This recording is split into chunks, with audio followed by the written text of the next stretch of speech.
It's the Opperman Report. And now, here is investigator Ed Opperman. Okay, welcome to the Opperman Report. I'm your host, private investigator Ed Opperman. You can find me at Opperman Investigations and Digital Forensic Consulting, either at my website, emailrevealer.com. You just email me directly at oppermaninvestigations@gmail.com.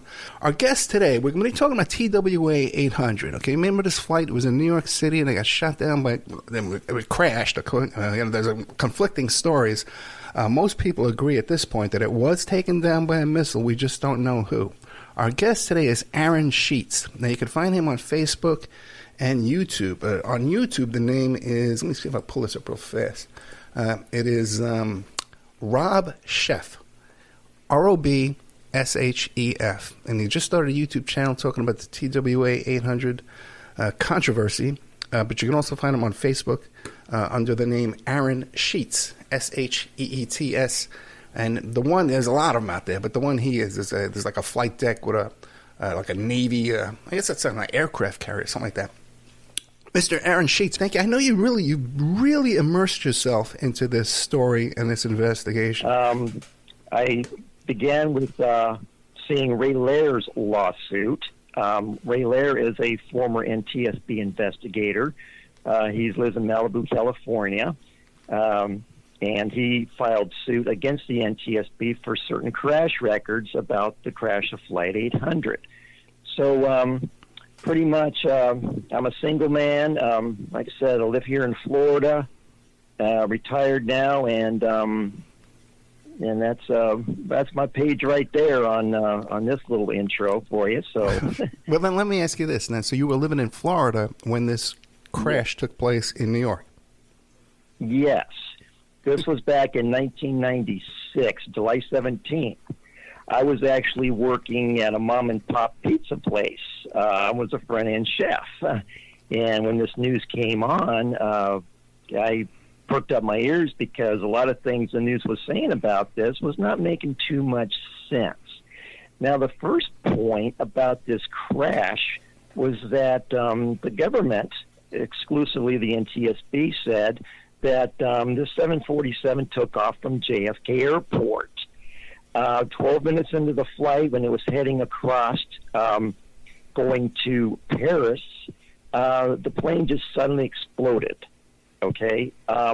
People up and down Long Island saw this explosion and the debris falling down, and the first thought was maybe this was a bomb. Okay? So the investigation began.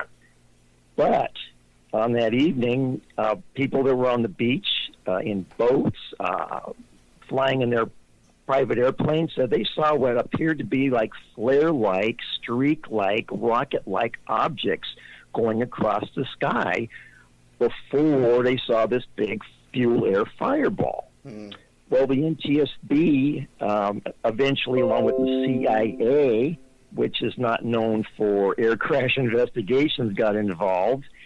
And they both wanted to dismiss the people's explanations for these rocket-like and missile-like objects.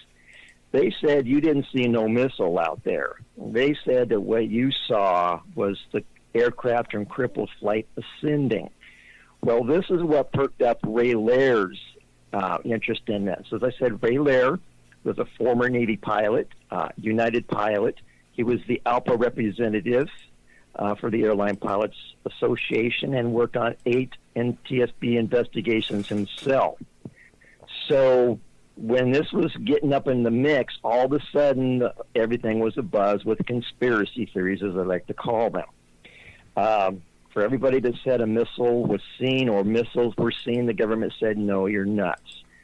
So to cover this visualization, as you would call it, of this rising streak, the CIA made a video, and what they showed was, and again, it's just a tragedy what happened up there, when allegedly the fuel tank, center wing fuel tank, which is a fuel tank which is between the wings on the 747, okay, they said that blew up, some mechanical failure. Then they show in their video the whole front end of the aircraft. Now, mind you, from the nose tip back to where the wings are, if you visualize a 747, is about 75 feet. That's 40 tons of aircraft. Okay? The CIA said that this aircraft then pitched up and continued to climb several thousand feet. Okay? Ray Lair said nonsense. And all the aeronautical community said nonsense. That can't happen.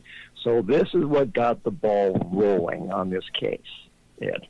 Now, correct me if I'm wrong, but wasn't there a news video of this, or a witness took a video as well that disappeared? Now, this I have no bona fides for. My purpose is to present paperwork and bona fide public records that I am aware with. There have been quite a few stories, Ed, that I have not found any information for. That is a very good question, Ed, because many stories out there have been that people were videotaping or took pictures and that the FBI confiscated this. That would only be for any of those particular witnesses themselves who came forward. But now for the information for the listeners out there, the FBI did interview quite a few number of people taking down their statements. Some of these people have come forward, and they worked with Ray Lair and filed their affidavits for the court and explaining what they saw. The NTSB and the FBI also put that in the NTSB report, but they did everything that they could to have these witnesses look like they're not knowing what they're talking about, that they mistook this crippled flight for a missile. And the whole crux to that case was the mechanics of this. An aircraft that blows in half is going to drop like a rock. It's not going to keep on flying. So again, just to recap on that, well, when the explosion occurred that night, witnesses saw the aircraft go down. But they did say that they saw streak-like objects heading toward the aircraft beforehand, and people were adamant they saw a rocket. Now, the FBI and the CIA, and they said, well, there's no terrorism. So they did everything they could to alleviate the witness statements. And the media, they accepted the videos. Anybody can go online and they can look up, at YouTube especially, Flight 800 Zoom climb video or something to that effect. And it will show that for you. Okay, a couple more quick questions. Sure. Also, some other researchers were arrested for picking up debris on the beach. On that story, I believe what we're thinking about here, Ed, is Mr. James Sanders. He was a retired Seal Beach police officer who later became a journalist. Now, James Sanders, he wrote his first book and did a video with Jack Cashill. Jack Cashill was known for his WorldNet Daily articles. Right. Jack Cashill wrote extensively articles on TWA 800 and put in a lot of good information, as a fact, toward the case. Now, James Sanders' wife, I believe it's Elizabeth. Pardon me if I didn't get her name right. I believe it was Elizabeth. She was a stewardess herself, or a flight attendant in this case. Now, Captain Terrell Stacy was a TWA 747 pilot. He was assigned to the NTSB to work in the hangar where the wreckage was. Okay? Terrell Stacy knew things were not going right with the investigation. So when he saw this pattern of this red residue going across the center of the aircraft, he scraped off a little bit. And as he got informed with somebody, they said, well, send this up to James Sanders, which he did. James Sanders took this red residue and he had it sampled. So they actually ended up arresting James Sanders and his wife Elizabeth for conspiracy to steal aircraft parts. Right. And all he was trying to do was get this red residue tested to find out what it was. So yes, there were some arrests, as well as some of the people on the Interiors group that were working on the wreckage, which were intimidated by the FBI on this. So yeah, you're right, Ed. There were some arrests there, and people can look that up. Yeah, but it's such a small world. A friend of mine in Vegas just happened to be friends with them, and she says, wow, really? It's such a small world. It really is, Now, but the thing again with the missile. Now, I guess there's records or witnesses that there was a Navy or a not Coast Guard, a National Guard, a Navy boat there, something like that. What do we know about that? Okay, on that night, this is where I was getting very intrigued. I've been working on this myself since 2000, taking all the experiences I have with aviation and other investigative jobs that I've had in the military. We know that the only government ship that was out there, and this is a bona fide, this is a public record, was the Coast Guard cutter ADAC.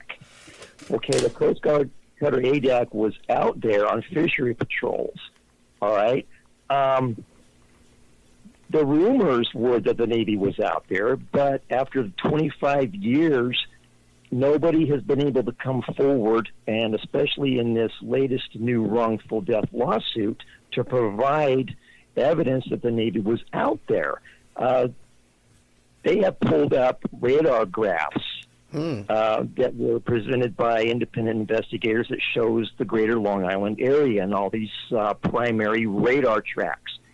And the rumor started, we'll see these 30 tracks out here. These are 30 naval vessels.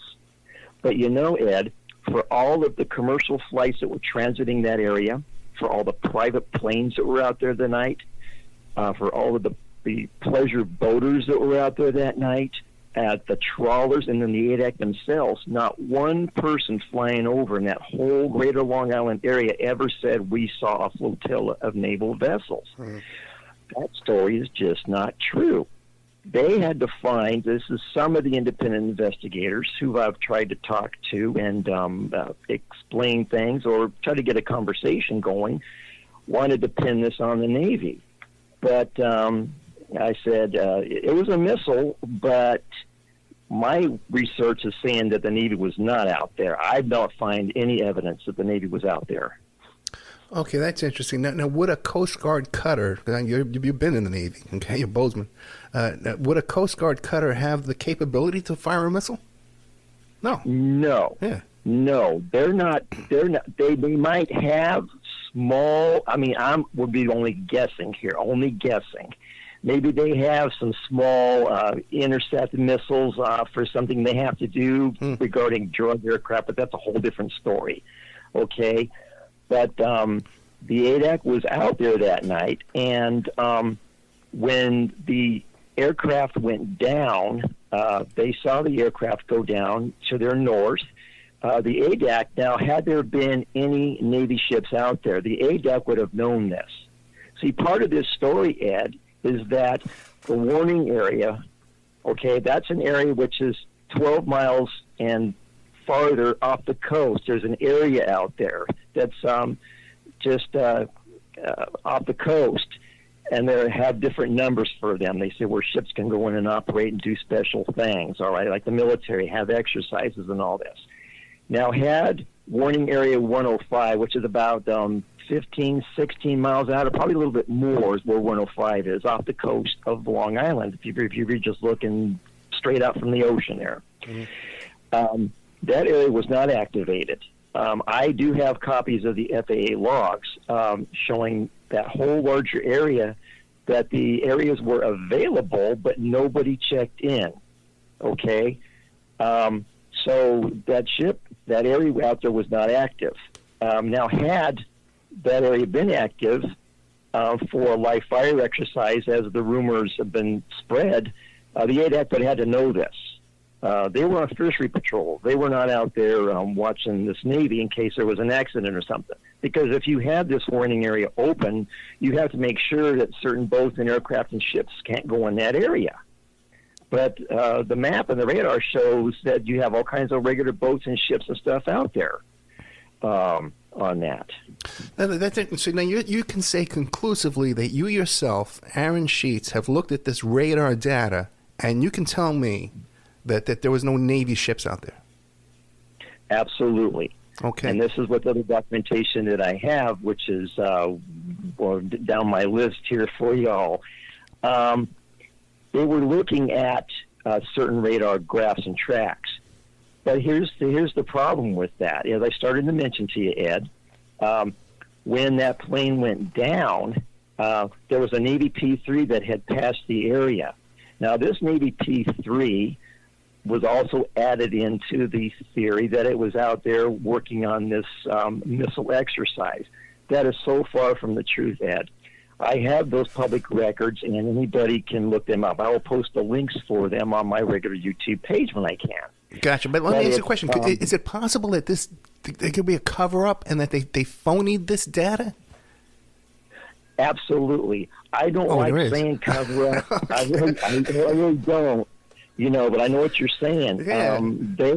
This was the whole point of Ray Lair's lawsuit, was to show that there was Navy fraud. Now, most of your viewers don't know. They probably never heard of Ray Lair, and they've never heard of this lawsuit. Now, I tried contacting CBS 47 News here in Jacksonville. I sent them letters. I sent them court documents. I sent Channel 12 News here in Jacksonville documents and letters. Now, this is court documents. This is where the judge said that he found for Ray Lair. The judge said that he found the government for gross negligence. Gross negligence is on the top of the list. That's almost criminal.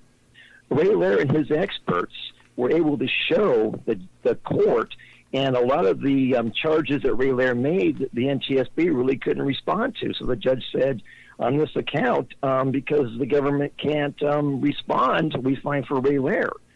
So he had a very successful lawsuit, and nobody knows about this because the mainstream media is not going to carry this.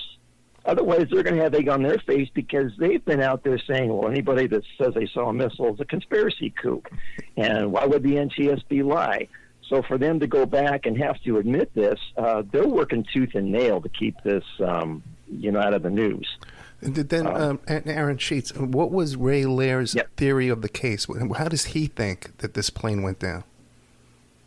Well, looking at it at first, he knew it was a missile. Okay, we knew it was a missile. You look at the damage. There is missile damage all over that wreckage, Ed. But yet the government looks and goes, what damage? They even had the FBI come out there and under penalty of perjury, when they stand there and say, I'm going to tell you the truth, stood there and lied and said, we don't find any evidence of missile damage. But that's just not true. The NTSB's investigator dockets have in there high energy penetrations, okay, all over that fuselage. There's missile blast damage all over that aircraft. And the NTSB and the FBI's hired technicians try to pass it off as something else. But it's documented. How can you have a center tank over pressure? Now, this is the point I need to add in there for the benefit of the listeners about, well, why did the center tank explode? Okay, the 747 was flying to Paris. It came in from Athens. It had a full center wing tank. Now, again, the center wing tank is in the fuselage area between the wings, literally. And they didn't have to refuel it to head back to Paris because they were getting the tailwind. They weren't flying against the wind.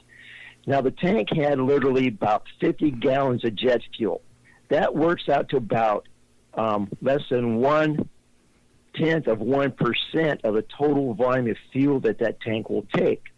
The government's theory was that somehow this electrical spark, a short circuit, something happened that ignited these explosive fuel vapors, and it blew this plane apart.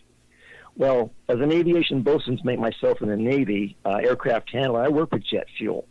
Fireman, I worked firefighting on this.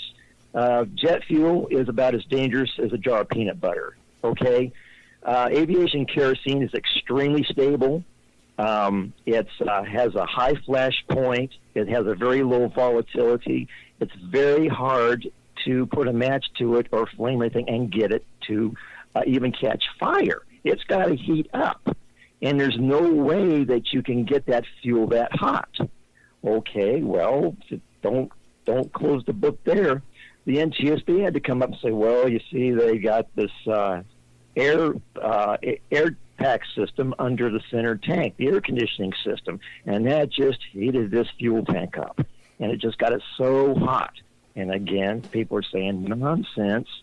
You see how complex this can get, Ed? Yeah. When you're saying that an air conditioner made it hot, you run into problems right out of the gate. Oh, boy. But I could talk an hour on that. Yeah. But I did want to go back to that one point about what happened as soon as the explosion had occurred. I'll just interject right here. The explosion occurred when it was a high-speed, hypersonic missile that was transiting the airspace. This was captured on FAA radar. Now, most people might not know this, that Dave Thomas with the FAA, he actually had to report this incident because it was so suspect and suspicious. It went to the White House Situation Room that night. People don't know this, okay? To have this rogue target at supersonic speed, and then when you have witnesses on the beach say they heard these loud boom, boom, boom, booms, that's sonic booms. This is from this object going across the sky. That's what was the case for these sonic booms. So when they heard that, they knew that it was an initial missile. So Dave Thomas, he wrote an affidavit for Ray Lair for his lawsuit. And what happened was Bernard Loeb from the NTSB, he was one of the upper managers, he wrote a letter to Dave Thomas. And he says, I'll just shorten it here. He said, hey, Dave, how about if you just ignore this radar data? You know, we don't want to have people speculating about a missile or anything. And Dave Thomas said, well, in a letter back, and I have these letters, and these, so probably I can get them posted on my webpage too. He said, I'm sorry, Mr. Lowe, but I can't comply with your request. He said, though I understand that you want to allay your concerns about a missile, he said, for me to do anything different would be irresponsible. He said, we merely pointed what we saw being very suspicious, that we had this high-speed rogue target missile. You have witnesses saying we saw something shooting across the sky real fast like a flare, and then we see this aircraft explode. He said, I had to report that. And the NTSB really couldn't respond to that too much in their court case. Again, this is why the judge found for NTSB fraud, and most people don't know about that. You were telling me off the air before we started that there was a whistleblower that you have you question. Right. Okay. This came up just about 6 months ago or so. I can say the man's name because he's come forward. All right. His name is William H. Teal III. Okay.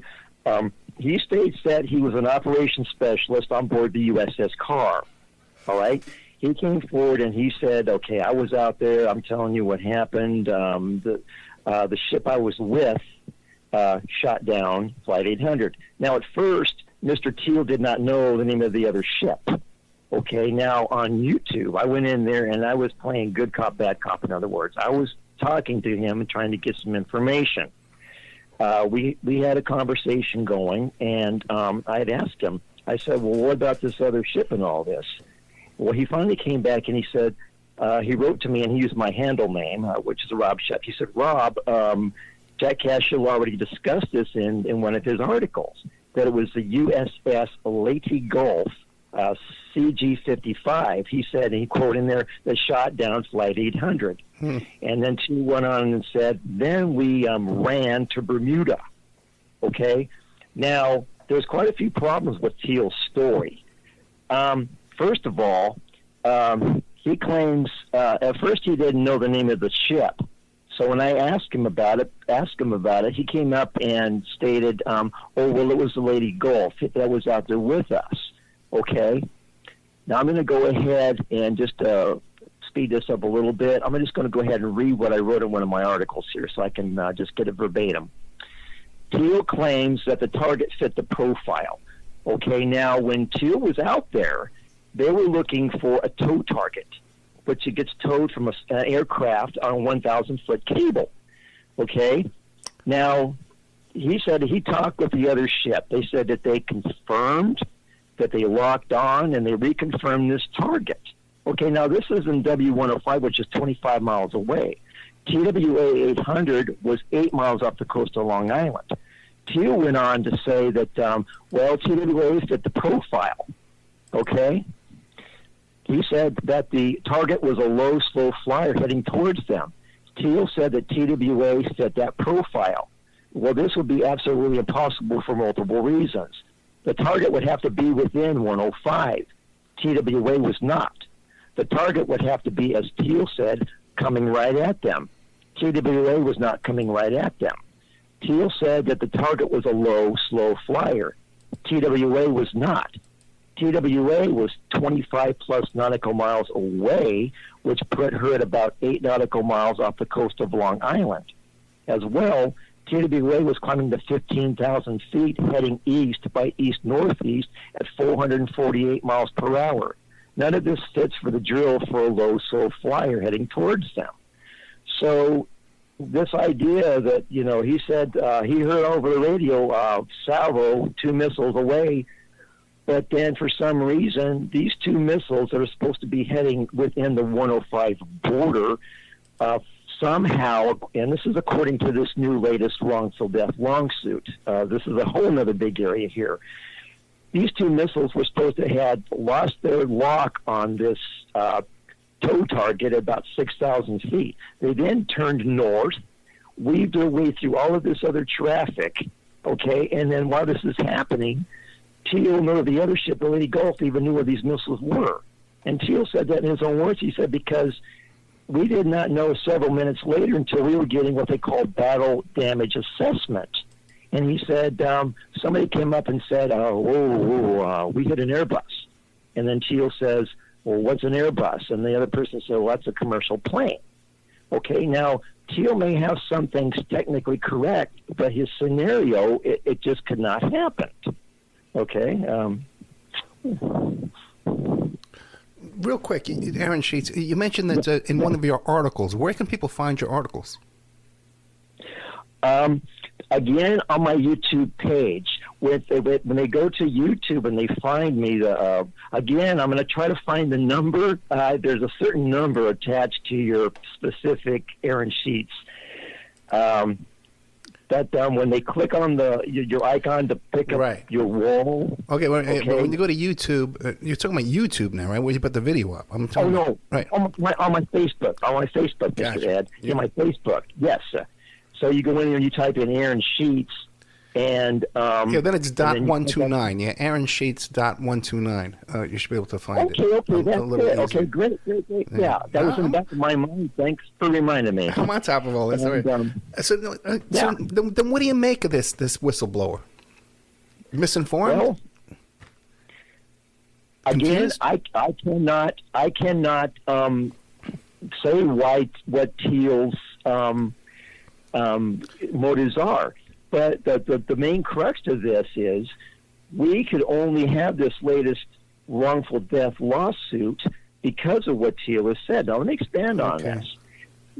After the aircraft first went down back in 1997, the families believed the NTSB's mechanical failure. They said, oh, that's nonsense. The Navy wouldn't shoot down a flight and run. And I said the same thing. So they were not accepting this missile shoot down. So they sued TWA and Boeing Aircraft, and they got money, people can look this up. Go to Google and type in TWA wrongful death lawsuits, and you're going to get all of the attorneys and the money. See, so what's strange to me is how can they then turn around and say, change their mind all of a sudden and say, well, we don't believe the NTSB anymore. Well, my question is, where does that now leave the NTSB? Okay, they say we don't believe the center fuel tank exploded. We believe a missile brought this plane down. Well, you know, Ed, they can only state that based on Mr. Teal's statements that 2 missiles were fired. Now, this latest lawsuit is up in Massachusetts, I believe. It's Thomas Stalcup. He's at flight800.org or something like that. He's been working on this for a long time. And the suit states that Stalcup has all of this information that proves the Navy did it. Well, I would sure like to see this information.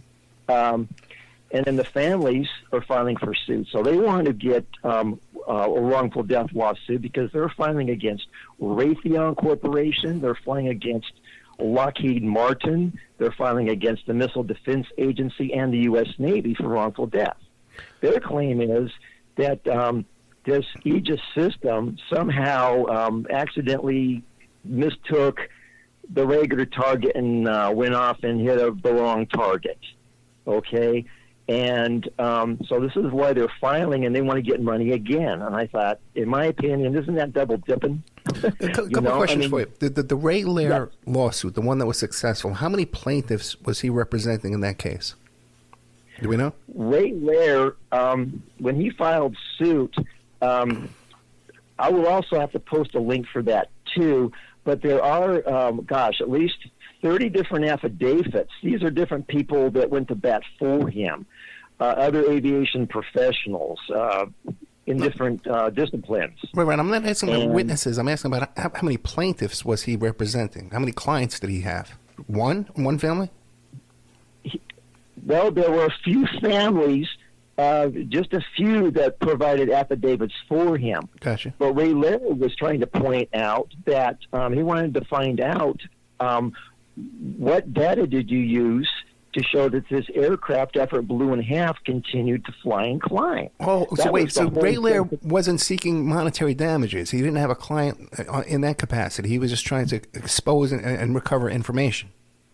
Right. This was a Freedom of Information Act lawsuit, exactly. Oh, gotcha. Okay, I'm sorry.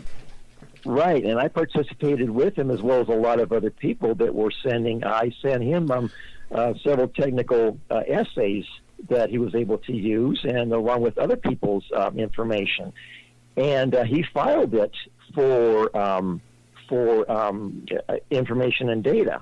Well, when push came to shove, Ray Lair, since he did receive the bulk of the documents that he requested, he essentially prevailed. The judge said, you have to release this document, you have to release that document, because the NTSB was not forthcoming. They were not out there to help Ray Lair get documents. They were doing everything they could, Ed, by using every possible statute from the FOIA to keep him from getting information. He was in court for about 4 years, back and forth. His attorney, John Clark, worked. John Clark put in for an en banc hearing, a writ of certiorari, and this went to the appeals courts. Now, the way didn't get everything he wanted, and this was about, certain witnesses and the FBI saying, well, there's certain witness protections and stuff like this, but the bulk proving that the NTSB's theory that this was a center tank explosion, that's been already covered. Okay, so we do know it was a missile. We do know that it was not a Navy missile, at least from my side of the story here. And now we need to find out whose missile it was. But I believe I had told you what I had come across in another court document regarding what the National Security Agency had stated. Oh, no, I don't think you told me that. Where do you think the missile came from? Okay, I'm still working on it. Okay. But once you get rid of everything, once I've already shown, because now about the Navy not being out there, I wanted to interject that. Remind me what you were asking me here, but I have congressional documents. The Secretary of Defense told Congress, they said the Congress said we want to get some documents here. We want to know what Navy ships were out there, where they were at 8:30 p.m. on July 17th, 1996. Okay, so by way of the Secretary of Defense, those requests were put in. It was Judith A. Miller. She was the General Counsel for the Department of Defense, and then Jack D. Punches.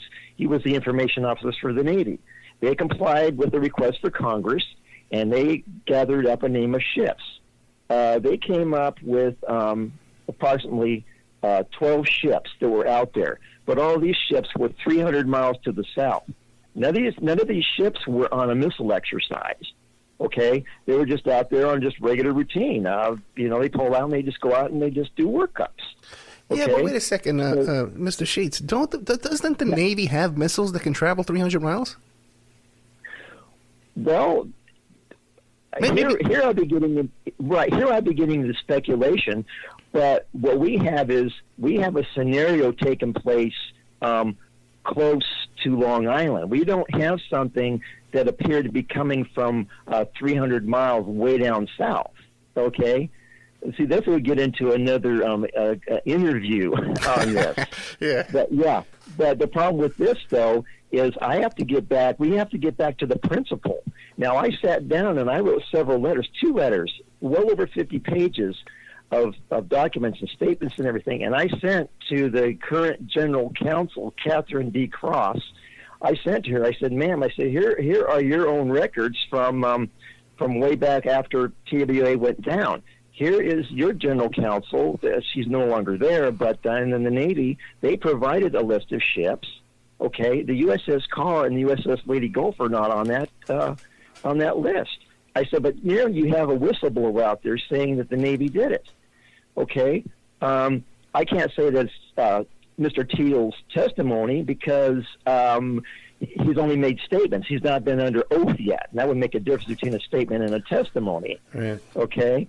So, given that that ship's not out there, I said you need to apprise through an amicus brief. You need to apprise the judge of this information here. I said I'm coming to bat for the Navy. I said, and most people say, well, you're just defending the Navy because you were in the Navy. And I said, no, I'm looking at the facts, the plain facts. Do we know? Okay, if you've concluded that the Lady Gulf and this other ship were not there by Long Island, do we know where they were?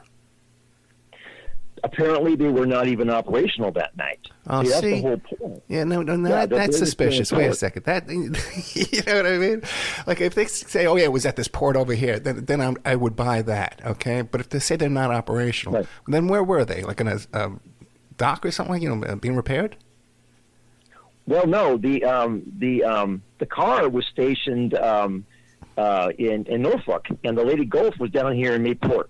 Okay, I'm about 20 miles from Mayport. I live here in Jacksonville, and all that. So the ships just weren't operational that night. Not every Navy ship went out. Okay, gotcha. Okay. So not that they were taken off active. They just weren't in use. They weren't in use that night. No. They just weren't operational that night. Okay. Okay, but according to Teal, they were. But I was hitting back on that P3 thing. After the P3 had flown past and they heard radio chatter that a 747 went down, the commander, Lieutenant Ott, was from VP 26 at Tridents. They were up there in Brunswick, Maine, but now they're stationed 5 miles away from me here in Jacksonville, Florida. So he turned his plane around, and they went right back down to the crash area. And he got on the radio, and he said, ma'am, is there anything we can do? Because they had some rescue equipment. They said they could have tossed out life rafts and this, that, and the other. Well, since the Coast Guard, the ADAC was the first one to start, you had other Coast Guards coming out from Mauritius Inlet. You didn't want to have every ship in the world. You're going to have too much confusion. Yeah. So, of course, the government and the police want to keep, they don't want looky-loos and everybody else out there. They want to keep people away. So when the P3 turned around, the P3 never got on the radio, and they would have. If that 105 would have been active, the P3 would have known this. They would have got on and said, hey, guys, come on and give us some help, because that's maritime law. You got a crash, you got an accident, boat's got to respond. That doesn't mean that every boat in the area's got to come your way. It's just that's just a rule. But the P3 never called for Navy, and then the ADAC never called for Navy. Why not? Because the Navy wasn't out there. Okay. There was a lot of confusion. There there. Okay. Yes. We talked off the air about that imposter I was telling you about. I found the article. Okay, while we were talking, a guy showed up, posed as a military officer. He got 6 months for that, and then he was arrested again later on for pretending to be a doctor. The guy was practicing medicine. So this guy was able to show up. I think he had a uniform on and convinced NYPD Harbor Aviation to build a heliport. Now, another unusual, suspicious thing that was different, in my opinion, the families were kept and housed in a hotel for quite a bit of time. Did you look into that scenario? No, again, we were talking earlier. I've never heard of any of that. I actually haven't. Right, so that makes me. You say that the families did prevail in a lawsuit against Lockheed Martin, I believe it was, or the planes manufacturer, right? So you're familiar with lawsuits where they got monetary compensation? Okay, I guess I might have misunderstood your earlier proposal there, but no. When TWA first went down on July 17th, and then soon after, because the families believed the NTSB when they stated that it was a mechanical and not a missile, which many people were saying. They sued TWA and Boeing Aircraft Corporation. Boeing makes the 747 for monetary. Now, all of a sudden, here about 6 months ago, they apparently changed their mind. And we have a lot of estates, a lot of family members now trying to sue again. Okay, and saying, well, we don't believe the NTSB. We think it's a missile. Well, they could only have put this forward because the only principle, Ed, that they can have in this case, they can try to go against Raytheon, they can try to go against all these other manufacturers of this Navy missile system, but unless they have the ship, unless they have the missiles from that ship and the commanding officer, they don't have nothing. That's what I pointed out to the current Department of Defense General Counsel, Catherine Cross. I said, ma'am, they're trying to sue Raytheon for what? Where did the missiles come from? I said, and I gave her the paperwork. I said 105 was closed. There was no exercises going out there. People flying around and all kinds of airplanes flying around out there on boats. Nobody saw a flotilla of Navy ships. They were way, way south. So there's nothing off of Long Island.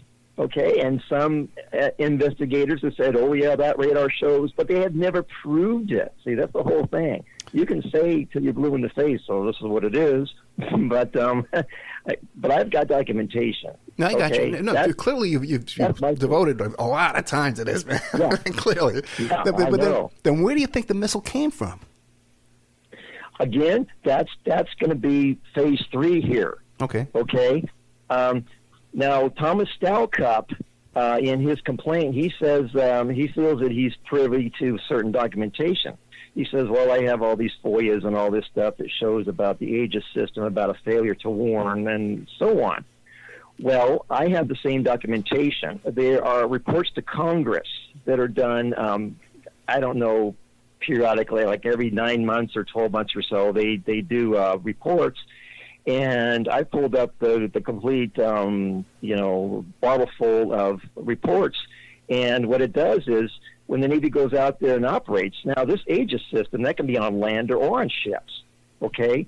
And it goes through all the little technical details, like, oh, we had a burp here, this didn't work, the missile didn't fire right, or whatever. And they put in there what the issues were. They've got to report this to Congress.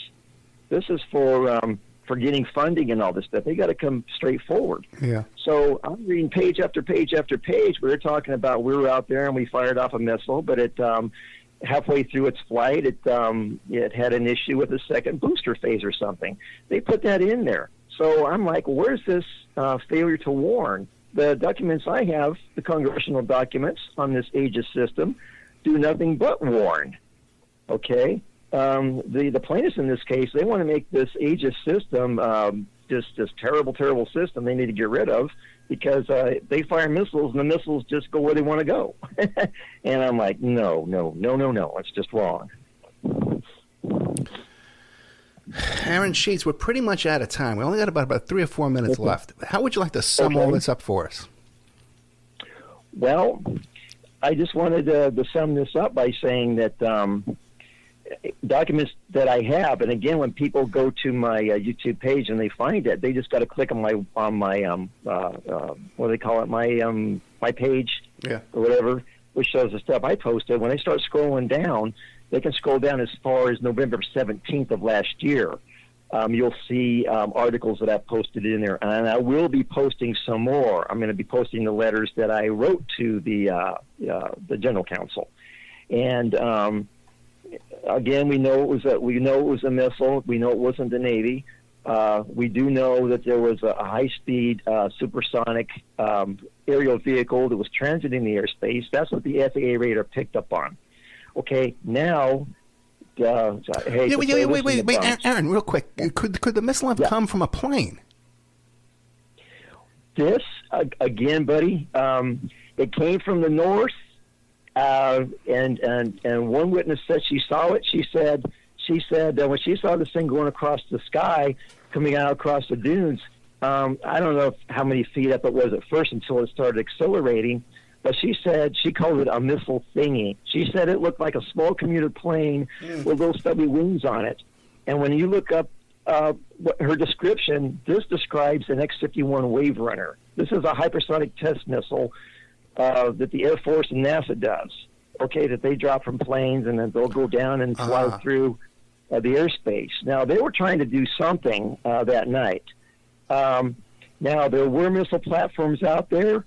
Again, for the next, if you bring me back on again, I'd love to come back on again because again, I could spend another whole hour getting the buttoning up things we couldn't button up today here. Gotcha. But in the meantime, what we'll do is, because we are out of time, and in the meantime, people can go to your Facebook page, which is Aaron Sheets, AARONSHEETS. And then if you put in .129, you'll get right to his page. But otherwise, if you're scrolling around for him, it's the one with the Navy fighter jet on the. I guess that's an aircraft carrier, right? Yeah, it's. Did you see the page? I'm on it right now. It's not that hard to find. Yeah. Well, I was just saying to show to tell a guest on the radio. Yeah, it's an EA-60 aircraft, and the guy jogging in the picture, that's me on there. I got that, so I just went ahead and posted that. But then when they start scrolling down, they'll start seeing, they can go down as far as November 17th. Gotcha. And there's a link there, too, to the YouTube page. So, Aaron, we got to go, but keep in touch. When you got new information, man, give me a call. But we should probably do a part. Yeah, we should probably do a part 2 anyway, just to follow up on this Wave Runner stuff. Definitely. Thank you so much, Aaron Sheets. Thank you, Ed. Good night. Okay, bye-bye.